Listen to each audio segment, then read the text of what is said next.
Salatullah, salamullah. Wa ala alihi wa sahbihi wa mawalah wa la hawla wa la quwata illa billahi wa ba'du. Alhamdulillah, segala puja dan puji hanya milik Allah subhanahu wa ta'ala. Salawat dan juga salam kita hadiahkan kepada Rasul kita Nabi besar Muhammad sallallahu alaihi wa ala alihi wasallam. Ma'asyiral muslimat yang dimuliakan Allah subhanahu wa ta'ala, alhamdulillah di pagi hari ini kembali kita bisa duduk untuk bertalabul ilmi. Dan pembahasan di pagi hari ini, karena akhir-akhir ini dunia sedang dilanda bencana. Kita melihat di berita terjadi gempa dahsyat yang mengguncang Maroko sampai merenggut lebih dari 2.000 jiwa. Bahkan yang tertimpa puing-puing itu juga belum diketahui, bisa lebih daripada 2.000 jiwa. Kemudian selang beberapa hari setelahnya kita mendengar juga banjir yang sangat besar yang melanda Libya. Itu lebih banyak lagi korbannya, sampai 6.000 orang yang tewas gitu ya. Itu yang diketahui. Sebab banjir ini mengingatkan kita kepada tsunami di negeri kita. Itu yang diketahui, belum yang hilang sampai ribuan, dan mungkin bisa bertambah setiap harinya. Sehingga kita perlu mengetahui ada apa sebenarnya. Karena kan dua negara ini, baik Maroko ataupun yang di sekitarnya Aljazair, kemudian juga Libya dan sekitarnya, kan mereka negeri muslim. Ma'asyiral muslimat yang dimuliakan Allah Azza wa Jal, maka pagi ini kita akan memetik pelajaran. Jangan kita katakan itu kan jauh di Maroko sana ataupun jauh di Libya sana, karena kita pun pernah merasakan saudara-saudara kita yang ada di Lombok, yang ada di Aceh, yang ada di Jogja, dan di daerah-daerah lainnya negeri Indonesia ini yang bencana itu kurang lebih mirip dengan apa yang mereka rasakan hari ini. Kita hanya bisa mendoakan mereka, semoga Allah subhanahu wa ta'ala merahmati orang-orang yang meninggal dan Allah berikan kesembuhan kepada orang-orang yang terluka. Ma'asyiral muslimat yang dimuliakan Allah subhanahu wa ta'ala, dan dua peristiwa besar yang sekarang sedang viral di media sosial dan setiap hari pemberitaan, itu dua-duanya terjadi di malam hari. Dan begitulah Allah subhanahu wa ta'ala apabila mengirim sebuah bencana, itu rata-rata di malam hari. Dan itu disebutkan dalam surah Al-A'raf ayat 97, 98 dan 99. Allah mengatakan, afa amina ahlul qura an ya'tiyahum ba'suna bayatan wa hum naimun. Apakah penduduk negeri itu merasa aman dari kedatangan siksa kami kepada mereka di malam hari, di waktu mereka sedang tertidur? Awa amina ahlul qura an ya'tiyahum ba'suna dhuha wa hum yal'abun. Apakah penduduk negeri-negeri itu merasa aman dari kedatangan siksa kami kepada mereka di waktu matahari sepenggal naik, ketika mereka sedang bermain-main? Afa aminu makrallah fala ya'manu makrallah illal qaumul khasirun. Maka apakah mereka merasa aman dari azab Allah yang tidak terduga-duga datangnya? Dan tidaklah yang merasa aman dari azab Allah kecuali orang-orang yang rugi. Maka dari sini ada pelajaran besar. Kenapa kemudian kita disuruh untuk menghidupkan malam hari dengan berzikir kepada Allah Azza wa Jalla. Sebelum tidur kita berdoa, berzikir, berwudu, karena tidak tahu apa yang terjadi di malam hari. Makanya kenapa kan Al-Quran juga sudah membimbing kita supaya kita berlindung dari malam hari itu, karena bahaya itu rata-rata datang di malam hari. Allah Subhanahu wa taala mengatakan, "Qul a'udzu birabbil falaq min syarri ma khalaq wa min syarri ghasiqin idza waqab." Kita berlindung dari Rabb, pemilik falak subuh. Dari apa? Salah satunya adalah dari ghasik, dari malam hari apabila sudah menutup dengan gelapnya. Karena malam hari ini malam bahaya. Banyak bahaya-bahaya yang mengancam kita. Entah dari orang hasad ketika dia hasad, orang dengki ketika dia dengki, orang yang menyihir ketika melancarkan sihirnya, dan begitu seterusnya. Termasuk juga bencana-bencana. Sehingga kalaupun seandainya Allah takdirkan kita yang terkena, kemudian Allah Subhanahu wa ta'ala takdirkan pula kita meninggal gara-gara bencana itu, maka insya Allah kalau Allah takdirkan seperti itu, kita dianggap mati syahid, karena kita sudah mempersiapkan dengan ibadah sebelumnya. Ma'asyiral muslimat yang dimuliakan Allah Subhanahu wa ta'ala, baik, kita akan jelaskan kenapa terjadi gempa dan banjir ini. Sebenarnya bencana yang seperti ini adalah sudah berlalu. Di umat-umat sebelum kita sendiri, gempa ataupun banjir atau azab-azab Allah yang lainnya itu sudah pernah terjadi. Contoh saja Allah Subhanahu wa ta'ala berfirman ketika menjelaskan tentang umat-umat sebelum kita. Allah mengatakan, fakullan akhadna bidhambi faminhum man arsalna alaihi hasiba wa minhum man akhadathu as-sayhatu wa minhum man khasafna bihi al-arda wa minhum man aghraqna wa ma kana Allahu liyadlimahum walakin kanu anfusahum yadlimun. Allah Subhanahu wa ta'ala mengatakan, dan kami telah menurunkan siksa kami kepada umat-umat terdahulu karena dosa-dosa mereka. Di antara mereka ada yang kami kirim hujan dari batu seperti kaum Lut. Di antara mereka ada yang kami wafatkan dengan teriakan Jibril seperti kaum Nabi Allah Saleh.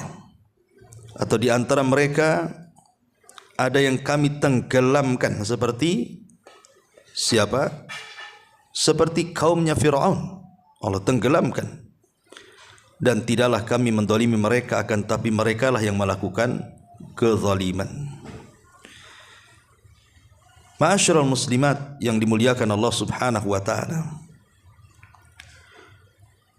di dalam Al-Quranul Karim Allah sudah ingatkan bahwa bumi yang kita pijak ini dan langit yang menaungi kita ini, itu semua nikmat yang Allah Subhanahu wa ta'ala anugerahkan kepada kita.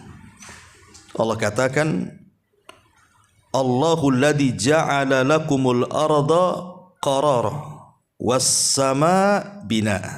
Dalam surah Ghafir ayat 64 Allah katakan, Allah yang telah menjadikan kalian ini bumi qarara, stabil, sehingga kita bisa berjalan di bumi, bisa berlari di bumi, bisa mencari ma'isyah di bumi, bisa tenang di bumi, karena Allah jadikan qarar. Ya, begitu juga langit menjadi bangunan. Al-Imam Ibnul Qayyim rahimahullahu ta'ala mengatakan, jadi ketika Allah Subhanahu wa ta'ala kemudian menjadikan bumi ini stabil, kita bisa berjalan di atasnya, istirahat di atasnya, mencari maisha di atasnya, kemudian tiba-tiba Allah Subhanahu wa ta'ala cabut nikmat itu. Tiba-tiba Allah letuskan gunung, Allah gempakan bumi, Allah luapkan air, dan begitu seterusnya. Kata Imam Ibnul Qayyim rahimahullahu ta'ala, fayahdusu min dhalikal khawfu wal khasyatu wal inabatu wal iqla'u anil ma'asi wat tadarru ila Allah azza wa jalla. Kata beliau, harusnya itu semuanya melahirkan rasa takut, kembali kepada Allah Subhanahu wa taala, menyerahkan diri kepada Allah dan berusaha menjauhkan diri dari maksiat-maksiat kepada Allah Subhanahu wa taala. Makanya sebagian ulama salaf, sebagaimana disebutkan Imam Ahmad dari Safiyah, dia mengatakan, jadi satu hari Madinah itu pernah terjadi gempa hebat di zaman Umar bin Khattab radhiyallahu anhu. Maka Umar mengatakan, ayuhan nas ma hadza, wahai manusia, apa ini? Ma asra'a ma ahdatstum, la in adat la tajiduni fiha. Alangkah cepatnya peristiwa ini. Apa yang kalian lakukan?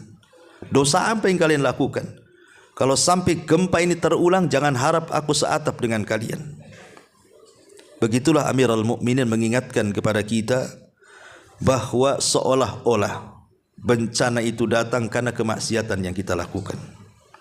Makanya Aisyah radhiyallahu anha ummul mukminin, pernah satu hari terjadi gempa di zaman beliau, maka beliau mengatakan, idastabahu zina wa syaribul khumur wa darabul bil ma'azib gharallahu azza wa jal fis samaihi faqala lil ardi tazalzali bihim fa in tabu wa naza'u wa illa ahdamaha alaihim. Kemudian Aisyah radhiyallahu anha mengatakan, kenapa sampai terjadi gempa itu? Karena mereka sudah menghalalkan zina, menghalalkan khamar, menghalalkan musik, sehingga Allah cemburu dari atas langit sana dan Allah katakan ke bumi, tazalzili bihim, gempalah engkau untuk mereka.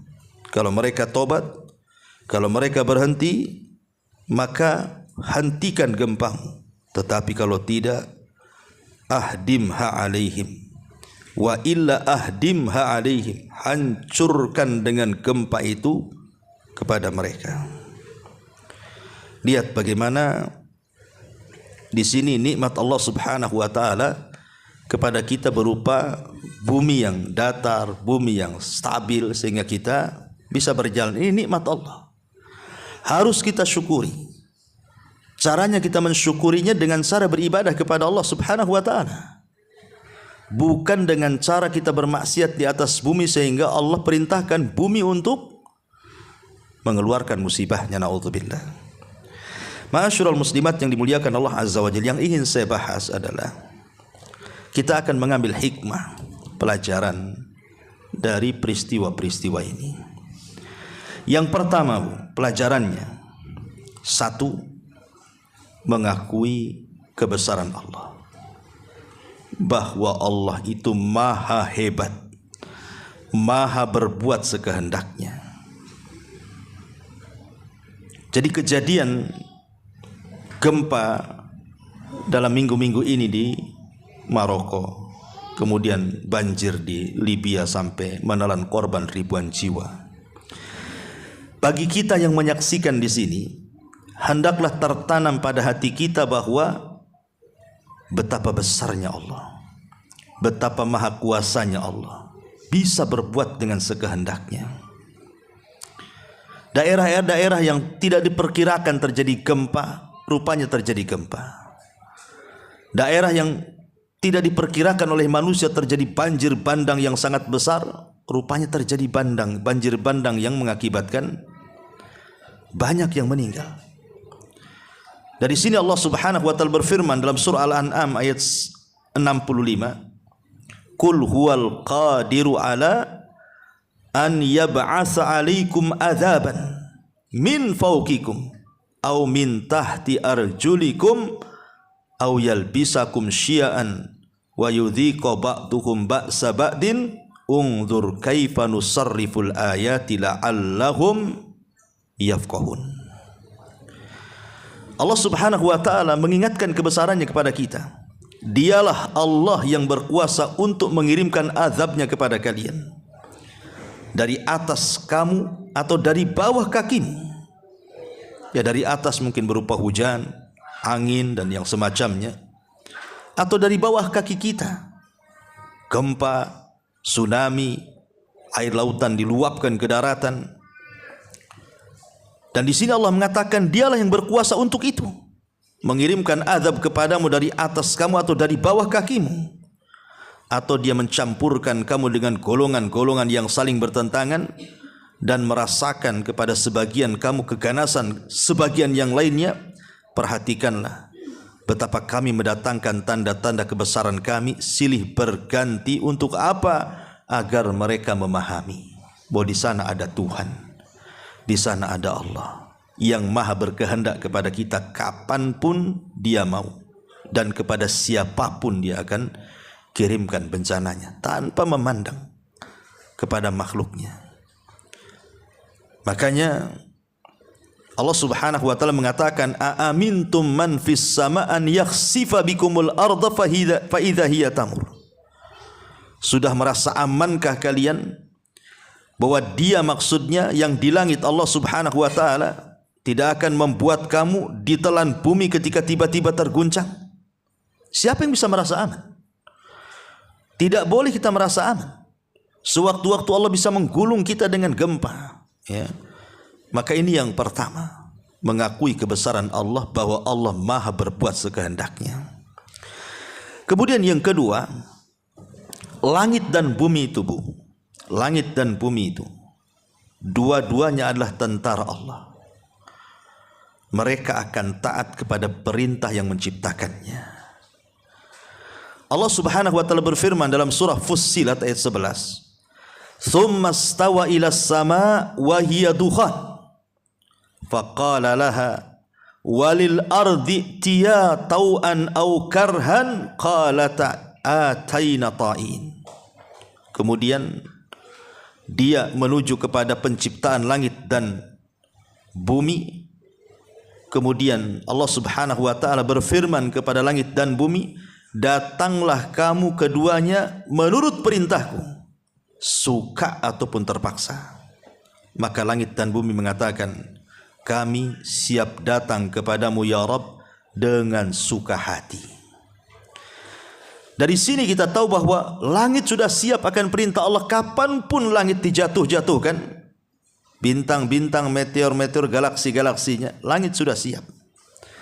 Bumi kapanpun Allah memerintahkan untuk gempa, untuk tsunami, untuk apalah gitu kan. Kalau Allah sudah perintahkan, maka idza arada syai'an an yaqula lahu kun fayakun, pasti terjadi. Maka ini yang kedua, ingat bahwa langit dan bumi itu tentara Allah. Maka dari sini jangan kemudian kita berpemahaman sebagaimana pemahaman orang-orang yang mereka tidak beragama, dengan mengatakan bahwa bencana bumi itu ya tabiat bumi. Wajar lempengan-lempengannya lagi bergeser sehingga kemudian bumi gempa dan begitu seterusnya.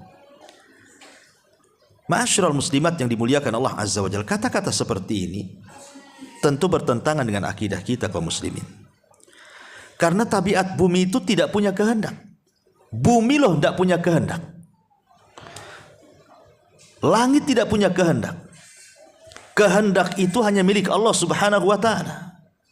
Allah yang berkehendak terjadi gerhana di langit. Allah yang berkehendak terjadi gempa di bumi. Allah yang berkehendak, bukan tabiat bumi. Bumi itu tidak punya kehendak dan langit juga. Semua di bawah kehendak Allah Subhanahu wa taala. Makanya langit dan bumi itu adalah tentara Allah Subhanahu wa taala. Kapanpun Allah mau, Allah bisa menyuruh tentaranya untuk menciptakan musibah yang sangat besar seperti yang hari ini kita saksikan.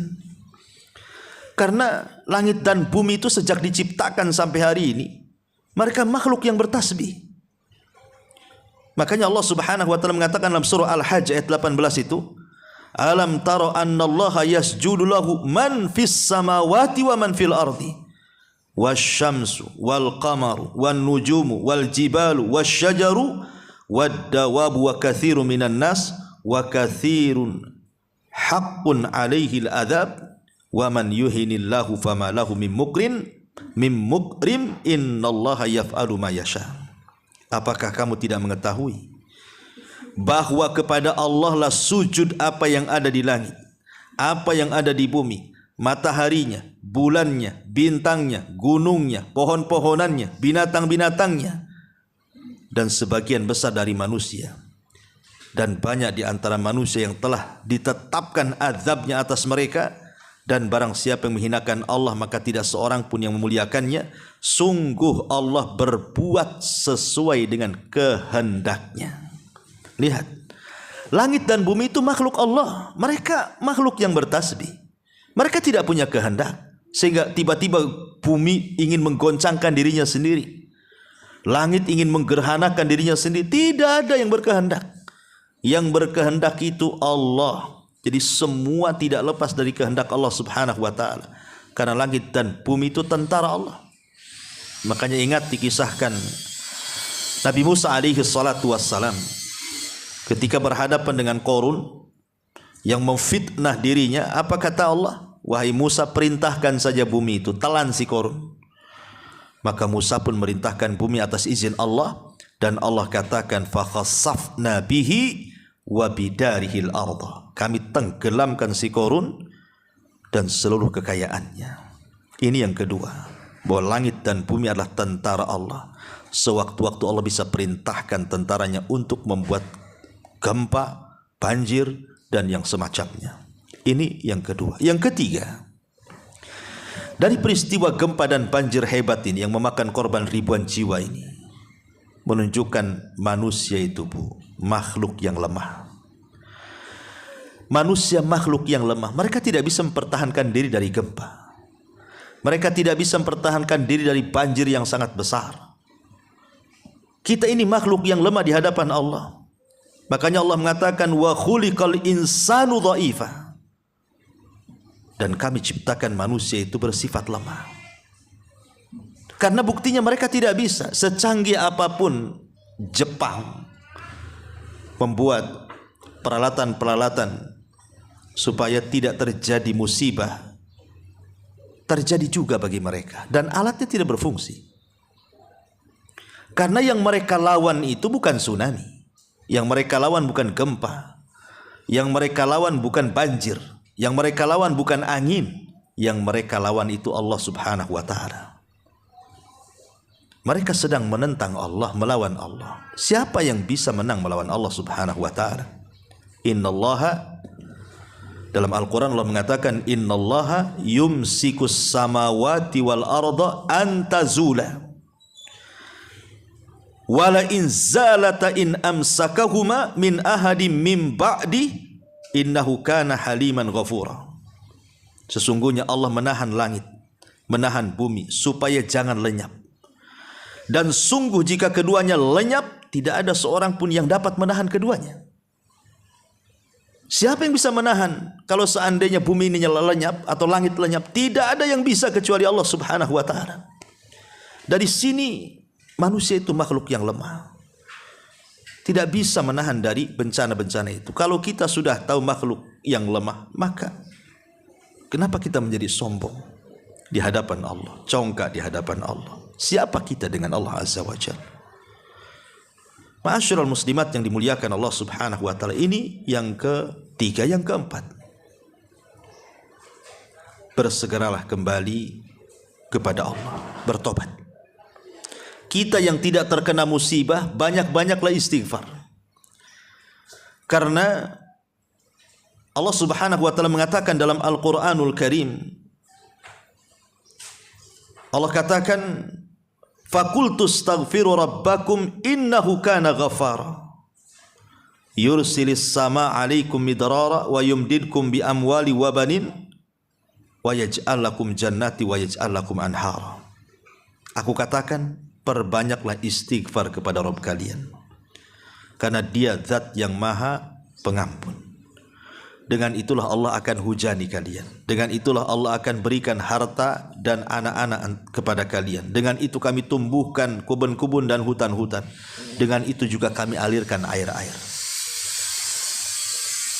Sampai-sampai di dalam Al-Quranul Karim Allah mengatakan, wa ma kana Allahu liyu'adzibahum wa anta fihim wa ma kana Allahu mu'adzibahum wa hum yastaghfirun. Sesungguhnya Allah tidak akan mengazab sebuah kaum sementara engkau, Muhammad, berada di tengah-tengah mereka. Dan Allah juga tidak akan mengadab sebuah kaum selama kaum itu banyak-banyak beristighfar. Artinya di sini ada dua keamanan. Kalau kita ingin aman dari azab Allah Subhanahu wa taala, maka harus ada di tengah-tengah kita itu seorang nabi yang hidup. Tapi Nabi SAW sudah meninggal. Artinya keamanan pertama sudah dicabut. Berarti sisa keamanan kedua. Apa itu? Istighfar. Kalau kita masih memperbanyak istighfar, bertobat kepada Allah Subhanahu wa taala, berarti kita masih ada rasa aman dari azab Allah Subhanahu wa taala. Karena Allah mengatakan, dan Allah tidak mungkin mengadab sebuah kaum sementara engkau wahai Muhammad berada di tengah-tengah mereka. Dan Allah tidak akan mengadab sebuah kaum sampai kaum itu terus beristighfar kepada Allah Subhanahu wa taala. Artinya keamanan pertama sudah tidak mungkin karena Rasul sudah meninggal. Berarti sisa keamanan yang kedua itulah istighfar. Maka perbanyaklah kembali kepada Allah. Wasari'u ila maghfirati min rabbikum. Bersegeralah mencari ampunan dari Allah. Dan juga memperbanyak istighfar. Karena dengan itulah insya Allah mudah-mudahan Allah tidak sampai mengirim adabnya kepada kita. Ini yang keempat. Kemudian yang kelima, hikmahnya juga adalah memperbanyak doa. Karena doa itu adalah salah satu yang bisa menolak takdir Allah. Rasul katakan la yarutul qadar illa bid-du'a. Tidak ada yang bisa menolak takdir kecuali doa. Tidak ada yang bisa menolak takdir kecuali doa. Maka banyak-banyak berdoa. Banyak-banyak berdoa kepada Allah agar jangan sampai kemudian musibah yang menimpa saudara-saudara kita yang ada di Maroko, di Aljazair, di Libya itu menimpa pula kita di sini. Minta kepada Allah. Karena doa itu akan sangat bermanfaat bagi seorang mukmin, karena itu silahul mukmin. Senjatanya orang mukmin, karena doa ini banyak keajaiban di dalamnya. Lah salah satu fungsi doa itu adalah ketika kita membahas Allah mengijabah doa itu, kan ada yang sifatnya terkadang Allah tidak mengijabah keinginan kita, permintaan kita, tapi Allah hindarkan kita dari bahaya yang kalau seandainya menimpa bahaya itu kepada kita lebih besar dibandingkan permintaan kita kepada Allah Subhanahu wa taala. Itulah fungsinya kita berdoa. Ya, memang terkadang kita berdoa minta rizki, Allah tidak kasih. Tetapi Allah jauhkan kita dari mara bahaya. Yang harusnya nabrak tak jadi nabrak, yang harusnya ditabrak tak jadi ditabrak, yang harusnya jatuh tidak jatuh, dan begitu seterusnya. Maka yang kelima, banyak-banyaklah berdoa kepada Allah Subhanahu wa ta'ala. Kemudian yang keenam, makin giat lagi untuk melaksanakan sholat. Makin giat lagi untuk melaksanakan sholat wajib terutama, dan juga ditopang dengan sholat-sholat sunnah. Karena di antara sebab diangkatnya bala itu adalah ketika manusia-manusia itu menjaga sholat. Dan itu disebutkan dalam hadis Abi Darda dan hadis Abi Dzar Al-Ghifari radhiyallahu anhuma. Nabi SAW mengatakan, di mana Allah Subhanahu wa taala berfirman dalam hadis qudsi, Ibnu Adam, irka'li arba'a raka'atin min awalin nahar akfika akhirahu. Wahai anak Adam, rukulah untukku dengan 4 ruku, maksudnya solat duha. Rukulah untukku dengan 4 ruku, maksudnya 4 rakaat duha. Akfika akhirahu. Maka 1 hari itu Allah akan jamin, Allah akan jaga kita dari pagi sampai sore. Itu solat sunnah tuh. Bagaimana solat wajib? Solat sunnah saja sudah demikian hebatnya gitu ya. Solat duha saja sudah bisa membuat perlindungan bagi kita, dan Allah akan menjaga setiap orang yang melaksanakan solat duha 1 hari itu. Makanya Nabi SAW kalau ada masalah besar, kata Hudzaifah, apa yang dilakukan Rasul? Fazi'a ila shalah, bersegera melaksanakan salat. Ya. Ini yang nomor 6. Yang nomor 7. Yang nomor 7. Mengembalikan hak kepada yang pernah kita zalimi. mengembalikan hak kepada orang yang pernah kita zalimi. Kenapa demikian? Terkadang kita tidak tahu musibah yang datang kepada kita itu jangan-jangan doanya orang yang kita zalimi, Bu. Kita tidak tahu. Kenapa dalam hidup kita banyak masalah? Kenapa dalam hidup kita banyak penyakit? Kenapa dalam hidup kita ini ada saja rungsepnya? Kayaknya masalah itu tidak berhenti-berhenti. Yang ini selesai datang yang itu belum selesai datang lagi yang lainnya. Boleh jadi itu doa orang-orang yang kita zalimi. Makanya Yahya Al-Burmuki rahimahullah ta'ala ketika di penjara bersama anaknya berkata, Yahya Al-Burmuki itu seorang penguasa, seorang gubernur. Wahai ayahku, dulu kita ini di atas angin, orang-orang menghargai kita, orang-orang menghormati kita. Sekarang lihat kita berada di penjara, tidak ada yang menghormati, orang mencaci maki kita. Apa kata Yahya Al-Burmuki? Wahai anakku, boleh jadi kita sekarang mendekam di penjara, kekuasaan hilang, kehormatan hilang, kemuliaan hilang. Boleh jadi ini doa orang-orang yang pernah kita zalimi semasa kita berkuasa. Doa mereka melesat sehingga Allah mendengarnya. Maka dari sini menunjukkan bahwa salah satu untuk menghilangkan bala bencana adalah meminta maaf kepada orang yang pernah kita zalimi. Kalau kita pernah mengambil haknya, kembalikan hak itu kepada orang yang kita zalimi. Kemudian yang nomor 8, segera bersedekah. Makanya ketika kita membahas tentang gerhana, Nabi SAW ketakutan. Kenapa? Karena di zaman Rasul itu gerhana tidak seperti hari ini. Setiap tahun ada gerhana, kadang-kadang diumumkan pemerintah, kadang-kadang sudah tahu tanggalnya, tahu bulannya, tahu tahunnya. Tapi di zaman itu, di zaman Nabi, Bu, gerhana itu jarang. Bisa mungkin terjadi 10 tahun sekali atau mungkin 20 tahun sekali kan gitu. Sehingga ketika terjadi gerhana itu, ketakutan orang-orang itu, disangka kiamat. Apalagi tidak ada penerangan di zaman itu. Kalau di zaman sekarang gerhana listrik nyala, kadang-kadang tidak tahu gerhana kalau di malam hari itu. Tapi di zaman itu kan belum ada penerangan. Sehingga Rasul kaget terjadi gerhana itu, sampai Rasul langsung kemudian lari ke masjid sampai ridaknya lupa dia bawa. Kemudian dia pun langsung melaksanakan sholat, kemudian menceramai para sahabat untuk banyak berzikir, banyak bersedekah, kan itu kata Rasulullah. Karena salah satu yang bisa mengangkat bala adalah sedekah. Ya, supaya jangan sampai kemudian kita terkena itu. Kata Nabi SAW dalam sebuah hadis, "Sana'iul ma'ruf taqi masari as-su." Jadi perbuatan-perbuatan baik, bersedekah dan yang semacamnya itu bisa menolak bala. Ini yang nomor 8. Yang nomor 9, tidak boleh mengatakan bahwa musibah adalah kejadian biasa, kejadian alam. Tadi saya sudah singgung di awal. Ingat bahwa musibah itu datang dari Allah. Adapun bergesernya lempengan, istilah orang-orang peneliti gempa dan yang semacamnya itu hanya sebab saja, Bu. Yang menciptakan gempa itu bukan lempengan yang bergeser. Yang menciptakan gempa itu bukan gunung meletus, bukan tektonik ataupun vulkanik, tidak. Yang menciptakan gempa itu Allah, cuman penyebabnya digesernya lempengan bumi, diletuskannya gunung, sehingga terjadi gempa. Itu hanya penyebab saja. Yang menjadikan itu semua Allah. Makanya saya katakan, Allah Subhanahu wa taala mengatakan, innama amruhu idza arada syai'an an yaqula lahu kun fayakun. Kalau Allah menghendaki sesuatu, maka Allah tinggal bilang kun, jadi, maka jadi. Dan yang nomor 10, bencana terkadang membawa rahmat. Bencana itu terkadang membawa rahmat. Rahmat bagi siapa? Rahmat bagi orang-orang yang beriman. Tetapi menjadi azab bagi orang-orang kafir. Kenapa demikian?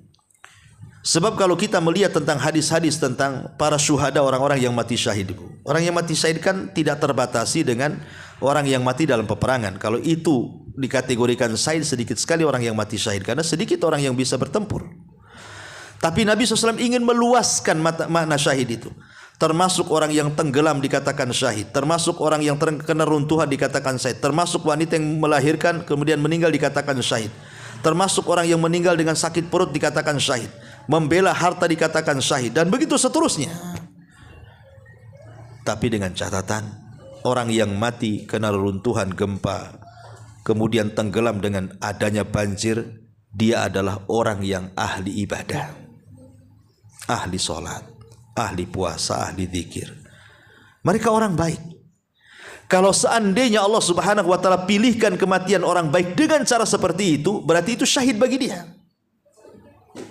Tapi kalau dia meninggal di atas kemaksiatan, lagi maksiat datang gempa kemudian mati, lagi gibah kemudian datang gempa kemudian mati, lagi berzina kemudian datang puting beliung, datang banjir kemudian mati, dan begitu seterusnya, maka itu tidak mati syahid, itu mati konyol namanya, ya. Jadi bencana adalah rahmat bagi orang yang beriman dan juga azab bagi orang-orang kafir. Kemudian yang nomor 11, bahwa didatangkan tanda-tanda seperti itu dengan kita melihat gempa di medsos gitu ya, dengan melihat bencana yang tertimpa di negeri-negeri yang lain, itu sebenarnya Allah sedang mengirim sinyal. Allah sedang mengirim sinyalnya kepada makhluk agar mereka takut kepada Allah Azza wa Jalla. Karena tanda-tanda yang Allah kirimkan seperti itu, musibah-musibah yang melanda hari ini, itu semua dalam rangka Allah sedang menakut-nakuti hamba-hambanya. Makanya Allah mengatakan di dalam surah Al-Isra ayat 59, wa manursilu bil ayati illa takhwifa, dan kami tidak memberi tanda-tanda dengan banyaknya bencana itu melainkan untuk menakut-nakuti hambanya. Makanya saya perhatikan Bu, di negeri kita ini ya, dan saya sudah perhatikan mungkin sekitar 5 tahun yang silam ya, sampai hari ini saya perhatikan tuh, kalau terjadi gerhana Bu, kalau terjadi gerhana di negeri kita ini, itu mesti setelah gerhana itu ada aja musibah tuh Bu. Dan saya perhatikan 5 tahun ke belakang ini seperti itu. Kalau umpamanya malam ini ada gerhana nih, kemudian kita sholat gerhana ya, nanti beberapa hari atau beberapa bulan setelah gerhana itu ada saja musibah besar di negeri kita itu. Entah gempa, entah puting beliung, entah macam-macam Bu. Jadi saya simpulkan bahwa kenapa setiap terjadi gerhana setelahnya kemudian terjadi musibah besar? Karena gerhana itu didatangkan oleh Allah itu untuk menakut-nakuti kita sebenarnya. Lah yang ditakut-takuti kadang-kadang nggak takut. Yang lebih parahnya lagi, gerhana yang diutus oleh Allah untuk menakut-nakuti itu dijadikan mainan oleh kita. Kadang-kadang selfie dengan gerhana Bu, Masya Allah. Kok bisa selfie pula dengan gerhana tuh? Kadang-kadang gerhana tertentu yang katanya 100 tahun sekali kejadiannya gitu kan, sampai disiapkan teropongnya. Harusnya kita takut dengan gerhana itu kan utusan Allah. Allah sedang memberikan sinyal bahwa gerhana itu Allah sedang nakut-nakuti. Makanya kenapa disuruh sholat, disuruh istighfar, disuruh zikir, disuruh tobat, disuruh apa gitu kan. Karena memang Allah sedang menakut-nakuti, harusnya kita takut. Lah ketika kita tidak takut dengan gerhana itu, ya boleh jadi kemudian setelahnya banyaklah terjadi musibah-musibah yang tanpa kita sadari ya. Nah itulah makanya boleh jadi tanda-tanda yang Allah berikan kepada saudara-saudara kita itu, Allah sedang menakut-nakuti, baik yang ada di lokasi kejadian ataupun yang jauh dari lokasi kejadian seperti kita di sini. Harusnya kita takut ya. Jangan kita katakan itu kan di Maroko, itu di Jazair, itu kan di Libya. Jangan salah, Allah itu kalau hendak mengirim bencana itu tanpa melihat lokasi, Allah akan berbuat dengan sekehendaknya ya. Kemudian yang nomor 12, gempa, banjir, angin dan yang semacamnya adalah tanda dari tanda-tanda alamat kiamat kecil. Karena Nabi SAW yang mengatakan dalam sebuah hadis, la taqumus sa'atu hatta yaqbidal ilmu wa taqsuruz zalazilu wa yataqarabaz zamanu wa tadharul fitanu wa yakthur al haraju wa huwal qatlu. Kata Nabi SAW, tidak mungkin dunia ini dikiamatkan sampai ilmu dicabut dari dada-dada kaum muslimin, kemudian gempa terjadi di mana-mana, kemudian zaman semakin dekat, tahu-tahu maghrib, tahu-tahu pagi, tahu-tahu zuhur, tahu-tahu maghrib lagi, cepat zaman itu berlalu. Kemudian tampak fitnah di mana-mana dan banyaknya pembunuhan. Lihat, ini alamat kiamat sudah terjadi semuanya. Pertama, dicabutnya ilmu. Para ulama sudah banyak yang meninggal dan belum ada gantinya. Siapa yang bisa menggantikan Imam Syafi'i hari ini, Imam Ahmad hari ini, Imam Abu Hanifah hari ini, Imam Malik hari ini? Tidak ada yang bisa menggantikan ulama-ulama, atau mungkin ulama-ulama kontemporer lah. Syekh Albani meninggal, Syekh Utsaimin meninggal, Syekh bin Baz, siapa yang menggantikan mereka? Itulah yang disabdakan Nabi SAW, mautul alim musibatun la tujbar. Kematian seorang alim itu musibah yang tidak bisa digantikan. Kalau presiden mati, wakilnya langsung diangkat jadi presiden. Kalau pengusaha mati, besoknya ada lagi pengusaha yang lebih hebat lagi, dia yang meneruskan. Tapi kalau seorang ulama meninggal, tidak ada yang bisa menggantikan. Makanya jaga para ulama, doakan mereka supaya disehatkan. Ya, karena kalau mereka meninggal, nggak ada penggantinya tuh. Kemudian yang kedua, watak surah zalazil, banyaknya gempa. Di negeri kita saja gempa udah hari-hari. Lihat di Lombok, satu kabupaten rata dengan tanah. Di Jogja, di Ambon, ya, di negeri-negeri kita ini selalu mendengar adanya gempa. Kemudian wayataqarab az-zaman, dekatnya waktu. Tahu-tahu pagi, tahu-tahu siang, tahu-tahu sore, tahu-tahu malam. Dulu masih kecil, sekarang remaja, sekarang sudah tua, tahu-tahu punya cucu. Pas ngaca uban semua, ya kan? Jadi waktu itu semakin dekat. Dulu kita ini rasanya dari pagi ke zuhur lama kali, sekarang tahu-tahu zuhur saja. Nah, itu alamat kiamat tuh. Kemudian tampaknya fitnah di mana-mana. Fitnah kesyirikan, fitnah kekufuran, fitnah syubhat, fitnah syahwat, makin banyak di tengah-tengah kita ini. Ataupun banyaknya pembunuhan. Subhanallah, hari ini nyawa itu tidak ada harganya, Bu. Setiap hari kita lihat di YouTube berita, ada saja pembunuhan itu. Entah suami bunuh istri, entah istri bunuh suami, anak bunuh orang tua bunuh anak, orang bunuh tetangganya, bunuh temannya, bunuh pacarnya, macam-macam setiap hari itu. Atas dosa apa mereka dibunuh coba? Nah, itulah tanda-tanda kiamat. Ya, jadi gempa, banjir itu tanda-tanda kiamat kecil. Artinya apa, Bu? Berarti mengingatkan akan tanda-tanda kiamat besar. Kalau sekarang mungkin gempa itu hanya di Maroko saja, tapi nanti pada hari kiamat satu dunia akan digempakan. Kalau sekarang kita bisa lari dari gempa Maroko, itu kan di Maroko yang mati orang Maroko, orang Batam gak ada yang mati. Iya, sekarang, tapi nanti hari kiamat tidak di Maroko, tidak di Batam. Semua satu jengkal bumi akan terjadi gempa. Idza zulzilatil ardu zilzalaha. Lihat, Allah idhofahkan zilzal kepada bumi. Zilzalaha adalah hanya, ha ini kembali kepada bumi. Artinya gempa itu diidhofahkan kepada bumi. Maknanya tidak ada satu jengkal bumi kecuali akan digempakan di situ. Kalau itu yang terjadi, mau kemana kita lari? Kalau Lombok gempa kita tidak, Jogja gempa kita tidak, kita bisa tenang, bisa lari kan gitu. Tapi hari itu tidak ada yang bisa lari. Apa kita harus menunggu datangnya kiamat? Masyarul muslimat yang dimuliakan Allah Subhanahu wa taala, ini yang nomor 12. Ya. Kemudian juga yang harus dipahami adalah gempa ini menunjukkan bahwa dunia ini tidak ada harganya. Sehingga jangan sampai orang terpaut hatinya dengan dunia berlebihan. Karena dunia ini fana.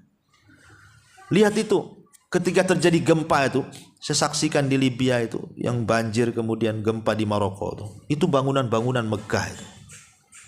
Bangunan-bangunan bertingkat roboh. Yang mereka membangun itu bukan sehari dua hari itu. Kadang-kadang setahun dua tahun mereka baru bisa membangun rumah secantik itu. Tapi kalau Allah mau, sekejap saja itu bangunan itu dirobohkan. Mobil-mobil mewah, Bu, bergelimpangan jadi besi tua rongsokan. Gak bisa dipakai. Padahal membelinya itu kita harus mengumpulkan uang banyak tuh. Tapi lihat kalau Allah mau, sebentar saja Allah jadikan mobil mewah itu jadi bangkai besi tua. nggak ada gunanya. Ya. Dari sini kita tahu bahwa dunia ini tidak ada harganya di hadapan Allah.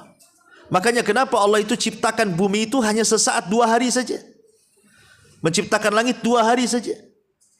Untuk menunjukkan bahwa dunia ini sangat pendek. Sudah pendek usia dunia ini, ditambah-tambah dengan pendeknya umur kita lagi. Lebih pendek lagi lah dunia tuh. Dunianya sudah pendek, kemudian umur kita pula dipendekkan lagi. Kalau ada usia ibu umpamanya 40 tahun meninggal, ya dunia bagi dia 40 tahun sajalah. Kalau ada yang di usia 50 tahun meninggal, ya dunia bagi dia 50 tahun sajalah. Kalau ada yang brojol meninggal, berarti belum merasakan dunia, sudah mati dia. Makin pendek lagi tuh. Ya, ma'asyiral muslimat yang dimuliakan Allah Azza wa Jalla. Kalau kita sudah tahu hakikat dunia ini pendek, hakikat dunia ini bukan fana, bukan langgeng, tapi dunia yang fana, yang mudah hilangnya. Lalu kenapa kita pautkan dengan teramat sangat kuat kepada dunia? Toh juga ada 2 perkara. Mungkin dunia yang meninggalkan kita, atau kita yang meninggal dunia. Manusia itu cuma itu saja. Dunia yang meninggalkan kita, seperti kena tsunami itu. Orangnya masih hidup tapi hartanya habis, mobilnya habis, bangunannya habis. Dunia yang meninggalkan kita tuh. Atau bangunannya bagus, mobilnya bagus, tanahnya luas, rekeningnya gendut, tapi kita yang meninggalkan mereka. Kita yang meninggal dunia. Cuman 2 ini saja hidup di dunia ini. Karena sehebat apapun manusia itu harus meninggalkan dunia. Sesombong apapun manusia itu harus meninggalkan dunia. Lihat para nabi. Harusnya orang yang layak dipanjangkan umurnya itu para nabi, karena manfaat mereka banyak. Menyebarkan hidayah Allah. Tapi para nabi pun sudah jauh meninggalkan kita. Bahkan yang terakhir Nabi kita Muhammad SAW harus meninggal di usia 63 tahun. Lihat orang-orang yang congkak tuh. Namrud yang mengatakan saya bisa menghidupkan dan matikan, mati juga dengan nyamuk yang bersarang 40 tahun di otaknya.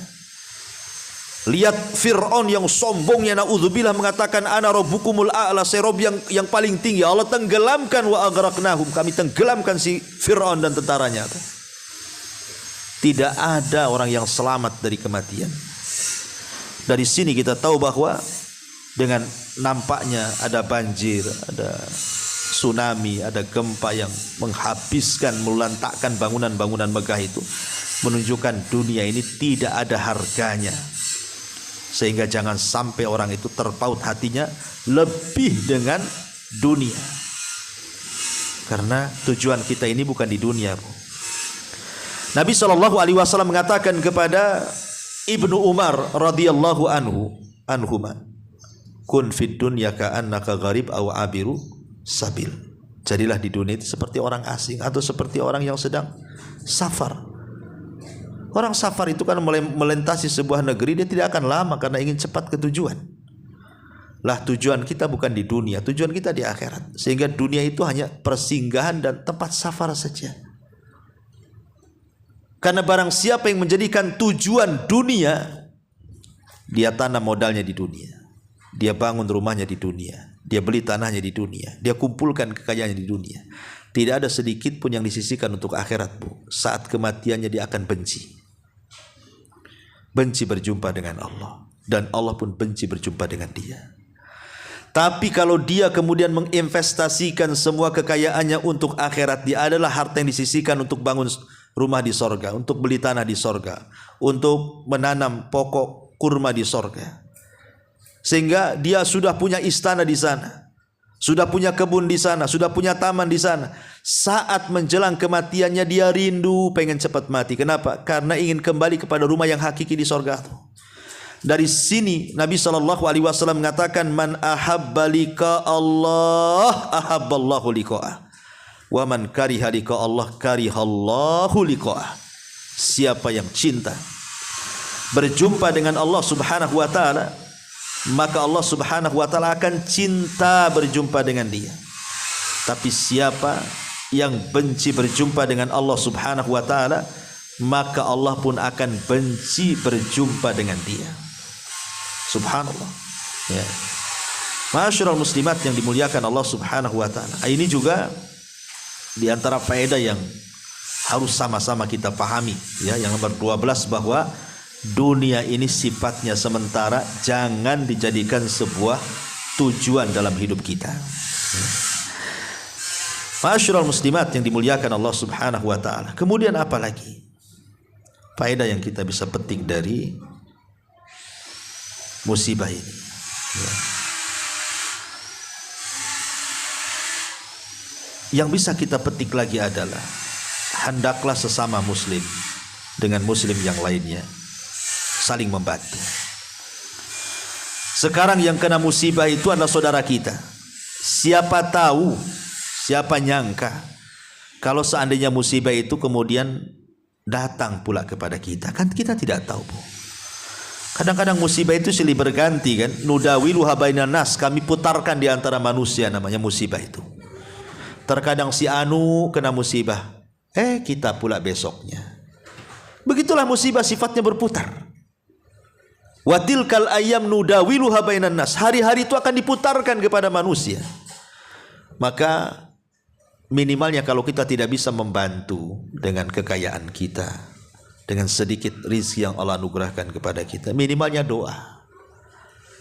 Bantu mereka dengan doa. Semoga Allah memberikan kesabaran kepada keluarga yang menjadi korban yang masih hidup.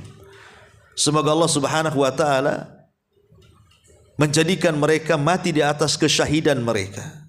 Ya, kita tidak bisa menjazmkan, memastikan si fulan syahid tidak, tetapi secara umum. Ya, karena tadi saya katakan musibah bagi seorang yang beriman itu rahmat, tapi musibah bagi orang kafir itu bisa jadi azab. Makanya kita bantu saudara kita dengan doa. Walaupun kita tidak bisa dengan materi yang kita miliki, minimalnya dengan doa kita panjatkan kepada saudara-saudara kita. Karena kita tidak tahu, mungkin hari ini mereka, besok pula kita. Pas giliran kita mau minta tolong sama siapa, sementara saudara kita kena musibah kita tidak menolongnya. Wa ta'awanu 'alal birri wat taqwa. Maka salinglah tolong menolong di atas perbuatan baik dan juga di atas ketakwaan. Ya, dan yang terakhir tentu musibah gempa ini mengingatkan kepada kita, ma'asyiral muslimat yang dimuliakan Allah Subhanahu wa taala, bahwa Allah Subhanahu wa taala bisa saja sewaktu-waktu mengirimkan adabnya kepada kita. Maka jangan pernah merasa aman dari adab Allah. Jangan pernah merasa aman dari siksa Allah. Jangan pernah merasa aman dari musibah yang Allah timpakan kepada kita.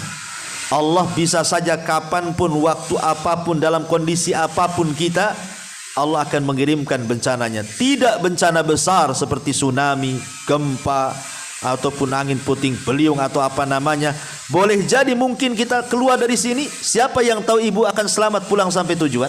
Tidak ada yang tahu, Bu. Ibu tidak tahu pulang dari sini selamat sampai rumah. Tidak ada yang tahu. Ya, tidak ada yang tahu. Saya sendiri pakai mobil nih, dari sini pulang tuh belum tentu selamat.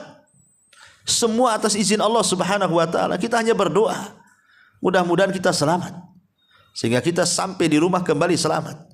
Dari sini kita tahu bahwa jangan pernah merasa aman dari makar Allah Azza wa Jalla. Karena kematian seseorang itu tidak ada yang tahu. Tidak ada yang tahu kematian orang. Makanya saya tadi di mukadimah mengatakan rata-rata, Bu, bencana di negeri kita saja itu terjadi di malam hari kan. Rata-rata sudah mendekati subuh, datang gempa, datang tsunami, datang puting beliung. Rata-rata malam. Ya. Ataupun kalau seandainya datang siang itu orang sedang lalai semua tuh. Coba bayangkan. Kadang-kadang lagi lalai-lalai, tahu-tahu datang bencana. Belum persiapan tobat sudah mati. Ya, inilah pentingnya kita persiapan itu. Wa tazawwadu fa inna khaira zadi taqwa. Berbekallah kalian dan sebaik-baik bekal adalah taqwallahi azza wa jalla. Inilah 13 pelajaran yang bisa kita petik dari bencana besar yang melanda saudara-saudara kita di Maroko atau Libya atau Jazair. Semoga menjadi sebuah perhatian dan mengingatkan kepada diri saya sendiri dan juga ibu-ibu untuk tetap waspada, tetap tingkatkan kembali ibadah kita kepada Allah Azza wa Jalla. Ambillah langkah-langkah ibadah-ibadah, doa-doa, zikir-zikir yang bisa menjauhkan kita dari mara bahaya yang akan sampai kepada kita. Wallahu alam. Taib, sampai di sini kita buka tanya jawab, silakan.